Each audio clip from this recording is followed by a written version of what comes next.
Iran imeonya kuwa itatoa jibu kali kufuatia shambulio la anga la Israel lililolenga maeneo ya Hezbollah katika kitongoji cha Dahie kusini mwa Beirut nchini Lebanon.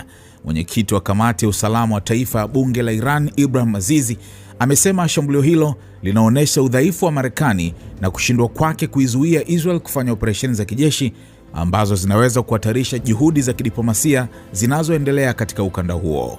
Uhalifu wa leo uliofanywa na utawala wa Kizayuni katika Dahie, Beirut, umeonyesha tena kwamba Marekani ni dhaifu na haina uaminifu kwa sababu hata haiwezi kuidhibiti Israel. Jibu kali linakuja, alisema Azizi kupitia mtandao wa X. Kauli hiyo imekuja wakati viongozi wa Iran wakiendelea kulaani shambulio hilo ambalo limefanyika katika kipindi ambacho mazungumzo kati ya Tehran na Washington kuhusu makubaliano mapya yanaonekana kuwa katika hatua muhimu.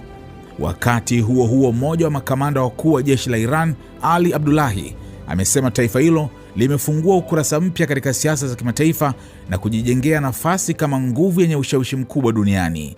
Katika ujumbe wake kwa wananchi wa Iran, Abdullahi alisema uwezo wa kijeshi wa nchi hiyo umeimarika zaidi kuliko hapo awali na kwamba wanajeshi wa Iran wako tayari kujibu tishio lolote. Uwezo wetu wa kijeshi ni mkubwa zaidi kuliko zamani. Wanajeshi wetu wako tayari na wana kidole kwenye kitufe cha kufyatua risasi kuelekea kwenye moyo wa adui kwa wakati wowote itakapohitajika, amesema. Kauli hizo zimeongeza hofu ya uwezekano wa kuongezeka kwa mvutano wa kijeshi kati ya Iran, Israel na makundi yanayoungwa mkono na Tehran katika eneo la Mashariki ya Kati.